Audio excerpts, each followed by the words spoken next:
Good afternoon, everybody. Good to see you all. President Trump is in charge, and America is back. This week further demonstrated that the Trump effect is real. Over the weekend, Americans celebrated the return of American-Israeli citizen Keith Siegel and two Israelis who were held captive by Hamas terrorists since October 7th, 2023.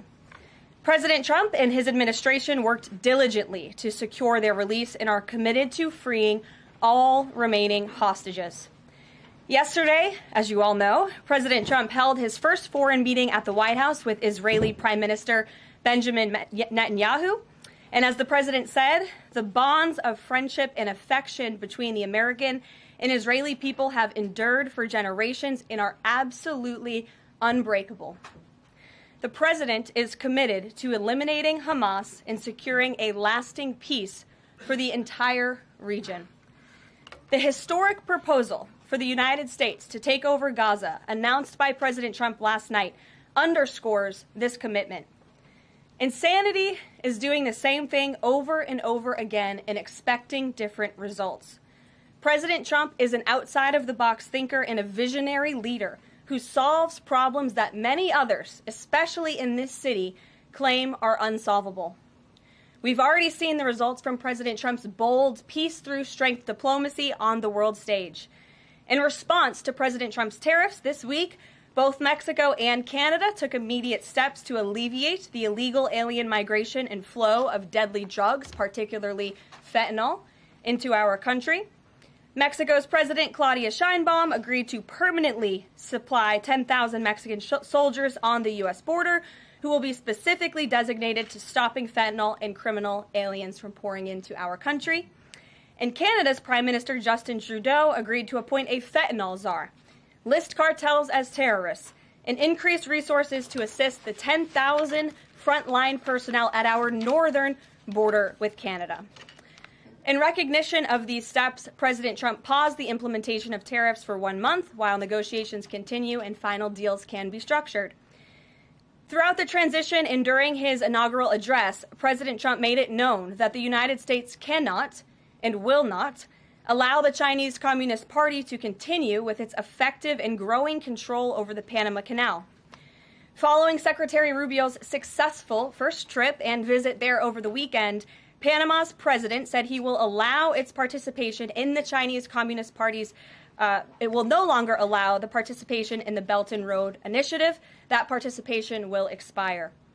This is significant because Panama was the first Latin American nation to join Belt and Road and now becomes the first to back away from it because of President Trump. And to assist with the ongoing mass deportation effort, El Salvador's president has agreed to the most unprecedented migratory agreement anywhere in the world. Because President Trump is back in charge, El Salvador has offered for illegal aliens of any nationality facing deportation in the U.S. to be booked in his country's prison system. And finally, President Trump's envoy for special missions, Rick Grenell, traveled to Venezuela and not only secured the release of 6 American hostages, but Venezuela also agreed to accept the return of illegal alien Tren de Aragua gang members. All of these incredible victories prove how well President Trump's peace-through-strength approach is working. And the days of weak American leadership are over. In another success story this week, efforts to seal the border, halt the invasion, and carry out the largest mass deportation campaign continue at lightning speed. Customs and Border Protection has approximately 79 miles of new border wall projects already underway in various stages of construction and planning. The first flights arrived to Guantanamo Bay yesterday afternoon out of El Paso. And who were some of the passengers aboard, you may ask? There were 10 members of the transnational gang Tren de Aragua on this flight. And overall, our heroic ICE agents continue to prioritize the removal of violent criminal illegal aliens in communities across the country. On February 3rd, ICE Dallas arrested a citizen of Nicaragua who has been convicted of sexual assault, strong arm, and lewd acts with a minor and sentenced to 15 years in prison. ICE Los Angeles arrested a Mexican citizen who has been convicted of lewd acts with a minor and sentenced to 364 days. And ICE Atlanta arrested a citizen of Mexico who has been convicted of homicide by vehicle and hit and run and sentenced to 6 months confinement. And ICE New York arrested a Venezuelan national and known TDA gang member who has a prior criminal conviction for assault in the 3rd degree causing physical injury. Americans are safer every single time one of these criminals is arrested and deported from our country. On another important and ongoing topic, the Senate is working fast to confirm President Trump's exceptional cabinet nominees in the face of relentless media smear campaigns. As of right now, 12 members of the president's cabinet have been confirmed, most recently Pam Bondi, who, as you all know, I was just in the Oval Office for that swearing-in ceremony surrounded by Pam's lovely family, and we look forward to watching her serve as the Attorney General of the United States. According to CNN, President Trump is getting more cabinet picks confirmed so far than the average president in the modern era. Another success story. And we believe it's critical that Republicans in the Senate majority stay tough and keep their foot on the gas to confirm all of the remaining nominees as quickly as possible so we can continue President Trump's important work here at the White House and across our entire federal government. And lastly, throughout his historic campaign, President Trump pledged to restore common sense to our country. And he is continuing to deliver on that with an executive order that he will sign later today. The president will be signing an executive order keeping men out of women's sports to defend the safety of athletes, protect competitive integrity, and uphold the promise of Title IX. This common sense action from President Trump ends the disgusting betrayal of women and girls by the previous administration, who for years catered to radical activists who wanted biological males to be treated as women in workplace showers, competitive sports, prisons, and even rape shelters.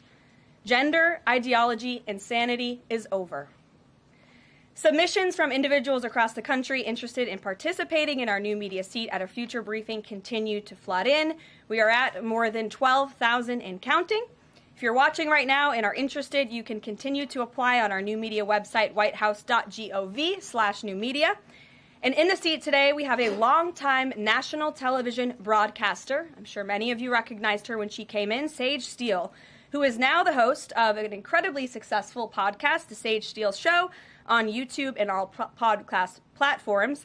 And previously, Sage was a fixture at ESPN from 2007 to 2023, primarily hosting SportsCenter, which we all know well, before leaving the company to exercise her First Amendment rights more freely. We are honored to welcome her to the briefing room today. She will be joining the president at the big EO signing later this afternoon. I know many of you will be there as well.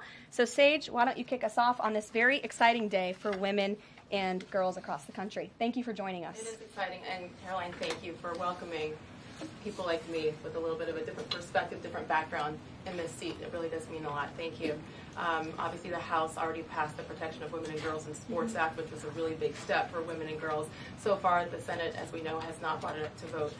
We all know executive orders can be overturned, so I'm wondering how important it is to the president to get Congress to bring this, to pass legislation, so there are no instances like the past administration that really tried to destroy Title IX.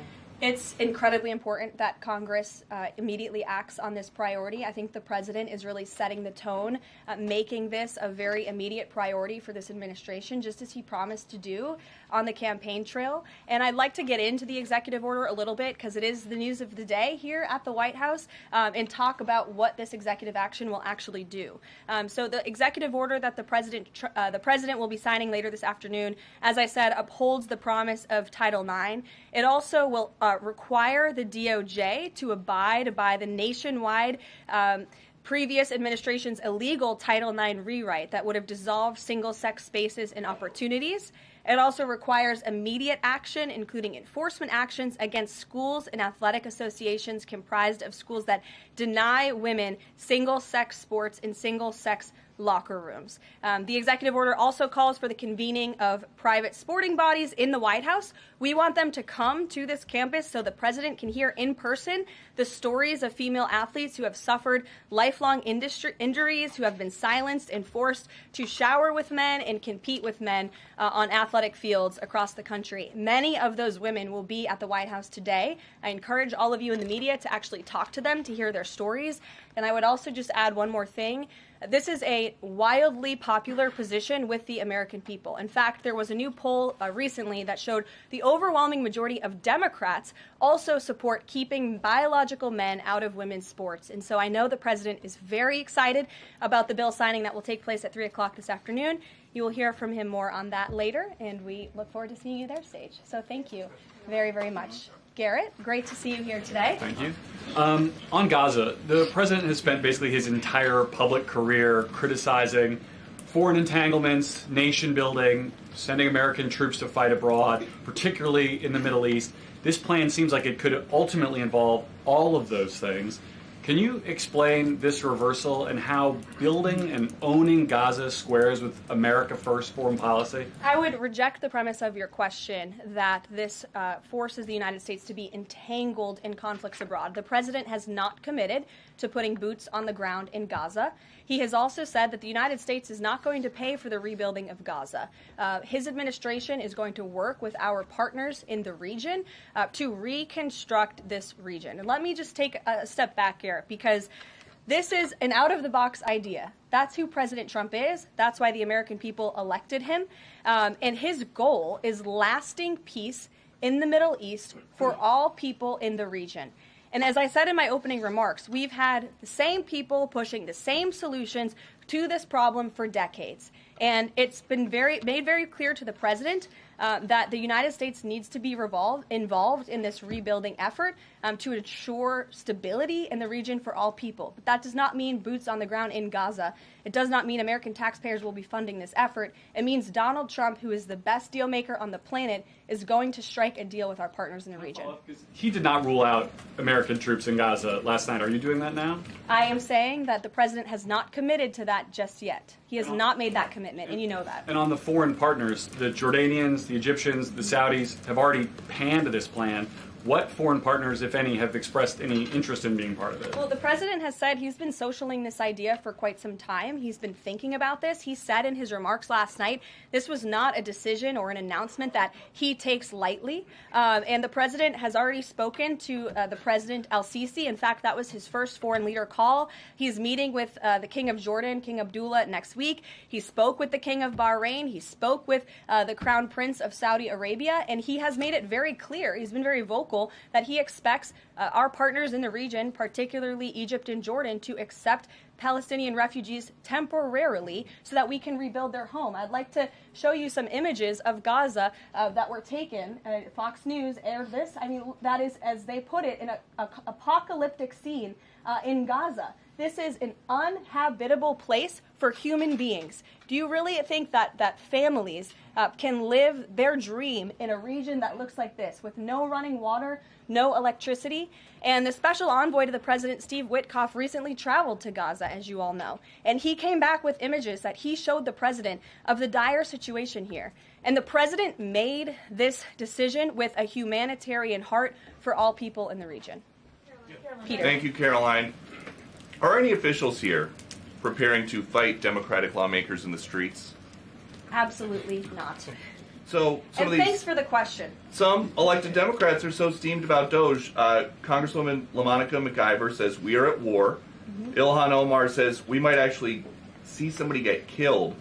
And Chris Van Hollen says, we have to fight this in the Congress. We have to fight this in the streets. So, what now? And may I just point out, if you heard that type of violent, enticing rhetoric from our side of the aisle, from Republican leaders on Capitol Hill, I think there would be a lot more outrage in this room today. It's unacceptable, the comments that have been made by these Democrat leaders, and frankly, they don't even know what they're talking about.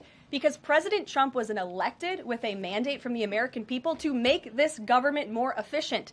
He campaigned across this country with Elon Musk, vowing that Elon was going to head up the Department of Government Efficiency, and the two of them, with a great team around them, were going to look at the receipts of this federal government and ensure it's accountable to American taxpayers. That's all that is happening here. And for Democrat officials to incite violence and encourage Americans to take to the streets is incredibly alarming, and they should be held accountable for that rhetoric. It sounds like something that they're most concerned about is Doge engineers with access to Treasury systems. Can you clarify, do the Doge engineers have read-only access in these systems, so they are not allowed to write new code? No. They are not. Okay. No.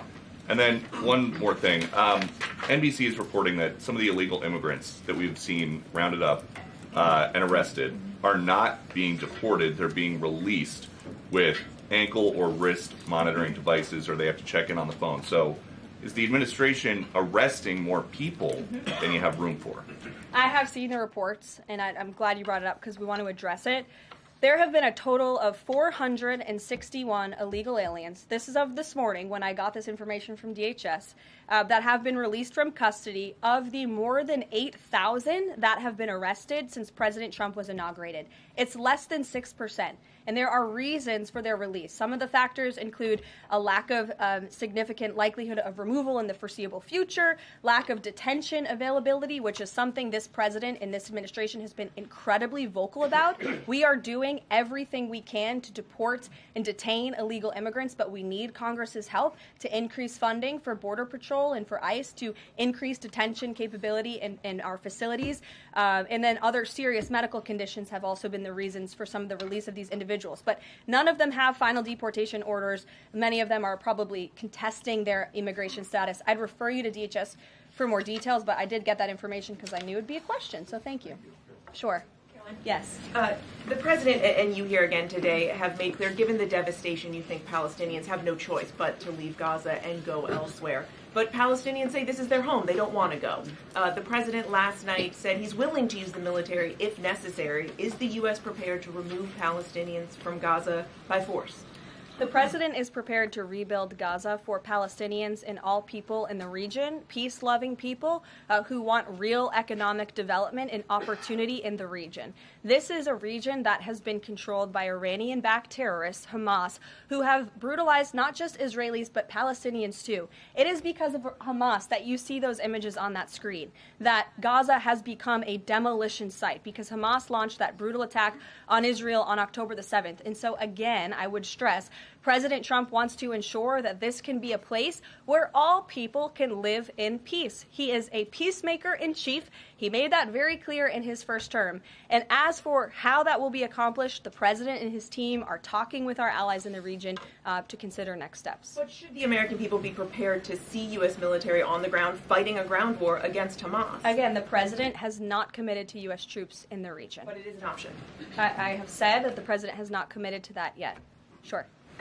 If I could just follow up on that, though, why not rule out the idea of committing U.S. troops? This has been a long-standing argument that the president has made really over the last decade or so, talking about endless wars and not something the U.S. wants. Why not rule out troops? Because I think the president is very good when he's making deals and negotiating not to rule out anything because he wants to preserve that leverage in negotiations. And so I think that's what he's doing here.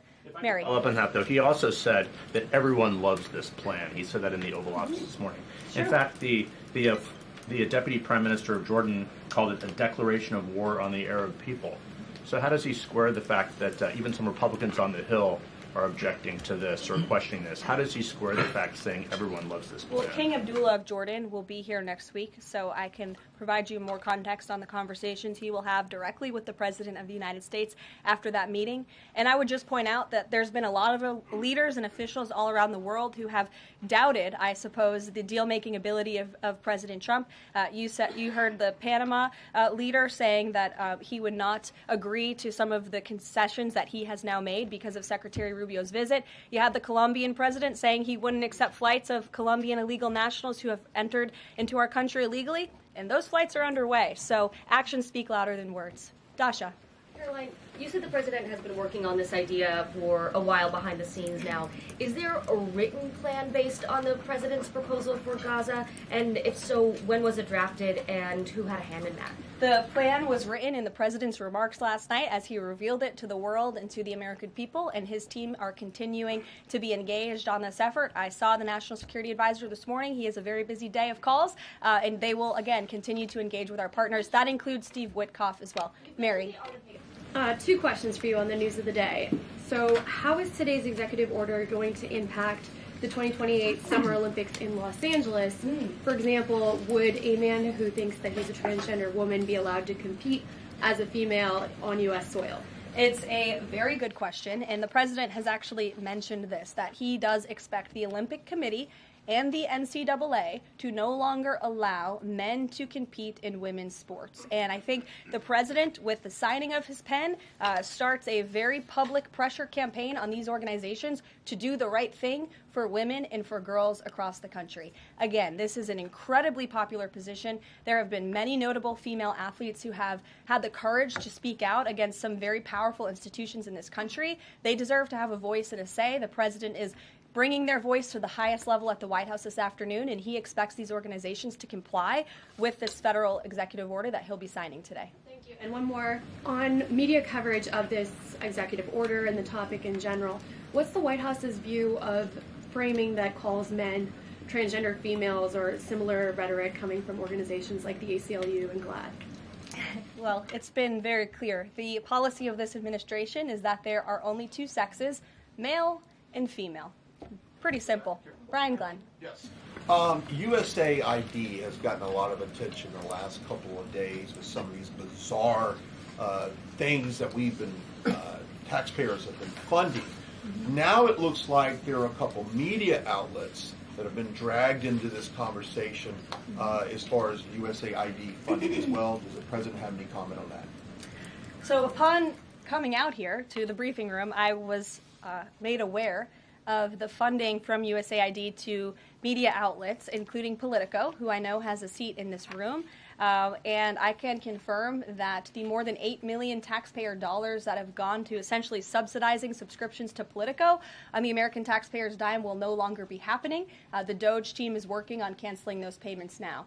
Again, this is a whole-of-government effort to ensure that we are going line by line when it comes to the federal government's books. And this president and his team are making decisions across the board on, do these receipts serve the interests of the American people? Is this a good use of the American taxpayers' money? If it is not, that funding will no longer be sent abroad, and American taxpayers will see significant savings because of that effort. Thank you. I'd like to give some love to the back row. I've heard that unfortunately they haven't been called on in years past. So, Reagan, why don't you go ahead? Thanks, Caroline. The WHC announced that comedian Amber Ruffin, who has called the president a toddler with his pants pulled down, will be the entertainment for this year's Correspondents' Dinner. Does the White House have a reaction to this choice, and will the president be attending the dinner this year? Certainly an interesting choice. I have the president's invitation on my desk. I have the invitation for myself on my desk as well. Haven't talked to the president about it. When he makes his decision, I will let you all know. But definitely an interesting choice of the comedian. I'll talk to the boss about it and see what we decide. Sure, go ahead. Caroline, in the back, yes, thank you. yes. Appreciate it. On the executive order set to be signed today, you said that this will be enforced. Can you spell out for schools and the public how exactly the administration plans to enforce this, even at the local level?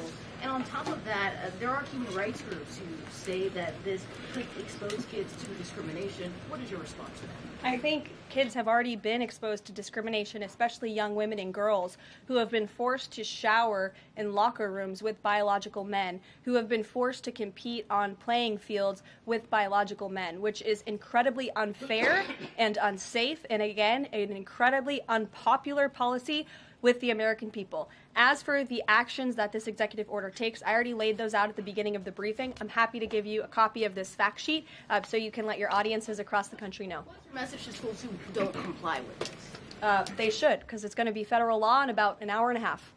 So your colleague to your right, to my Thanks, left. Caroline. Yes. Taylor with Spectrum News. You talked a bit about Doge. Elon Musk is currently a, quote, special government employee who also owns companies that have billions of dollars in federal contracts. You said earlier this week that he has abided by all applicable federal laws, but what steps is the Trump administration taking to address that conflict of interest? The president was already asked and answered this question this week, and he said if Elon Musk comes across a conflict of interest with the contracts and the funding that Doge is overseeing, then Elon will excuse himself from those contracts. And he has, again, abided by all applicable laws. In the back left, go ahead. Trade advisor Peter Navarro, when asked about the External Revenue Service today, said, quote, we're going to collect a lot of tariff revenues and we're going to get tax cuts out of it. Is it the official position of the White House that tariffs will lower taxes for Americans? The president has always been clear that he believes tariffs are a tax on foreign nations, and he's committed to cutting taxes for the American people here at home. He also believes tariffs are a great revenue raiser for this country, and that's exactly why he has committed to the creation of the External Revenue Service, which I think is a phenomenal idea. We'll just go down the whole row. Go ahead. Tom Bateman with the BBC. Can you confirm that under the President's plans for Gaza, any and all Palestinians who want to stay in Gaza on their land will be allowed to do so? I can confirm that the president is committed to rebuilding Gaza and to temporarily relocating those who are there because, as I've showed you repeatedly, it is a demolition site. There is no running water. There is no electricity. The president wants these individuals to live in peace. He is committed to doing that with this very bold new plan, and we will continue to keep you apprised of updates as we receive them. Ed Lawrence, that's not go an ahead. answer. Yes, go ahead, Ed. I appreciate it. Thank you. So now that the President Trump's policies are starting to take shape, how long will it take to cycle through and get some of the actual prices that Americans are paying to come down? Prices at the store and at the grocery pump? Across the board, sure. Well, the president is doing everything he can, obviously, to reduce the cost of living crisis in this country as quickly as possible. That's why he signed a litany of executive orders across the board. In the first couple of weeks here, he declared a national energy emergency. He committed to cutting 10 regulations for every new one on the book. As you know, working for a Fox Business-related outlet, deregulation and energy independence are huge drivers of reducing inflation in this country. And I think Americans can be assured by the results President Trump had in his first term, when again inflation was 1.4% when he left office. Is it months or is it a year? And will Americans have the patience to wait for it? I don't have a timeline, but the president is doing everything that he possibly can to reduce cost of living for Americans at home. Phil Wegman. Thank you. Is it worth risking the life of a single U.S. Marine to turn the Gaza Strip into the Riviera of the Middle East? Phil, I'm not sure why you're asking me that question because I've already said the president has not committed to sending Marines or any boots on the ground in Gaza. We'll bring it to the front row. You're holding out the possibility? Good to see you again here in the front row, Caroline. Two things. On today's announcement, Title IX, if he scales back the education department or moves to shut it down entirely, what entity will enforce Title IX? As of now, this will be enforced through education, through Title IX. If the abolishment of the Department of Education continues, which, as the president said yesterday, it's something his team is looking at and considering. It's something he talked a lot about on the campaign trail. Then, of course, we will look at additional maneuvers to ensure that these very important policies can be implemented. Okay, so the education abolishment thing's still on the table.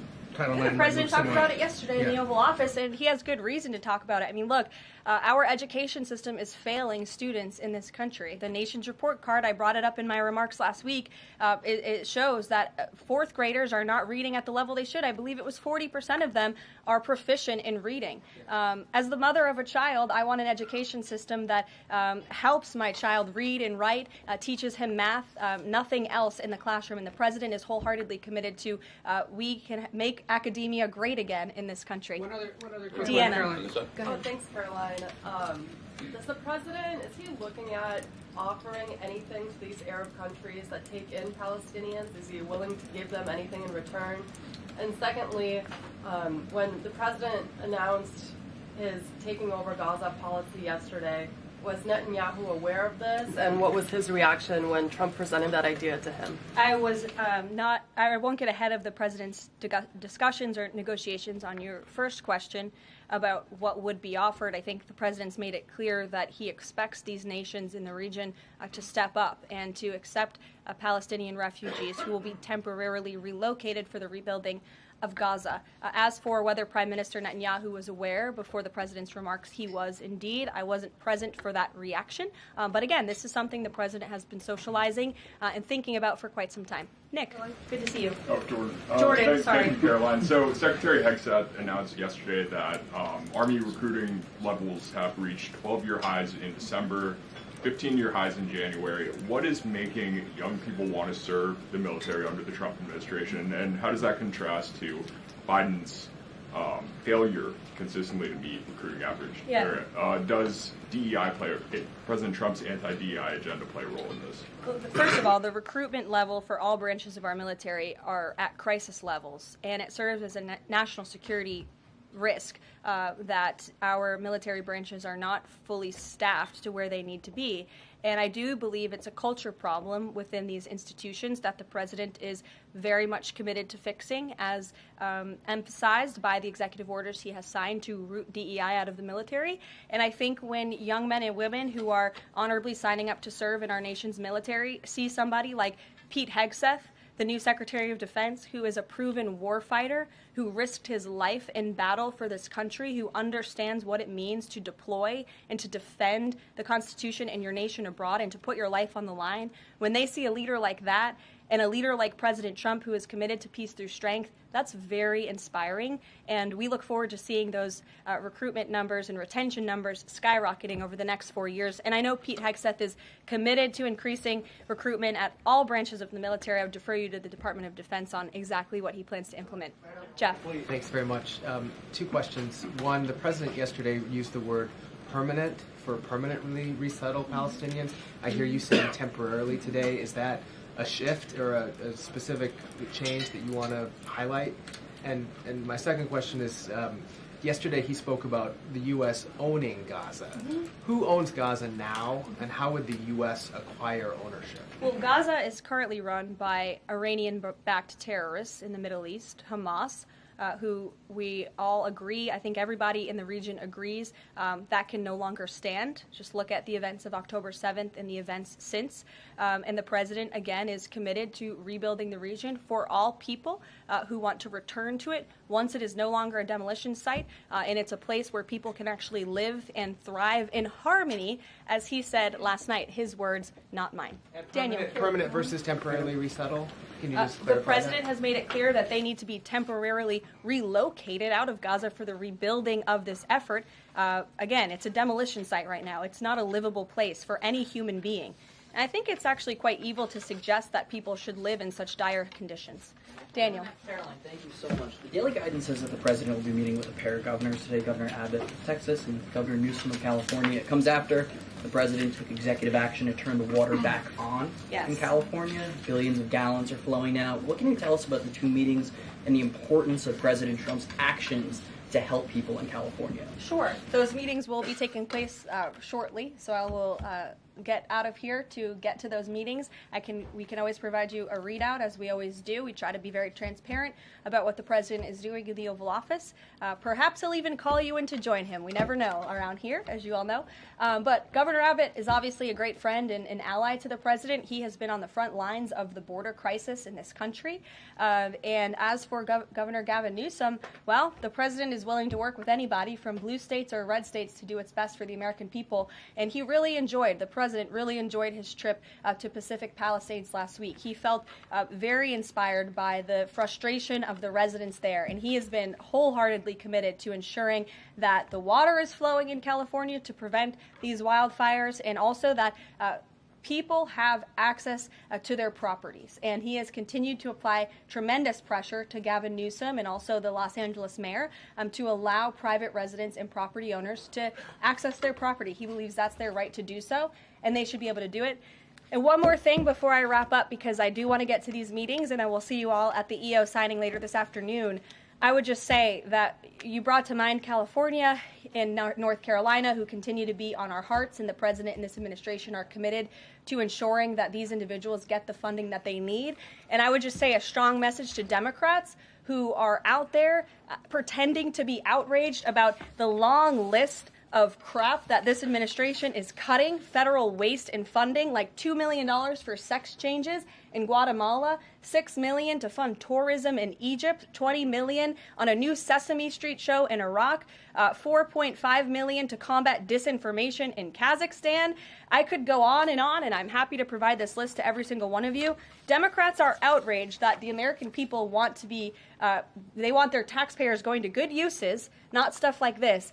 But then they're very quiet about the fact that there are still North Carolinians and people in California who have lost everything, and in the last 4 years, this federal government did nothing to help them. This president will continue to put Americans first, and I think the successes of this week so far speak to that, and it's only Wednesday. So I'll see you guys later this week, and we'll see you this afternoon. Thank you very much.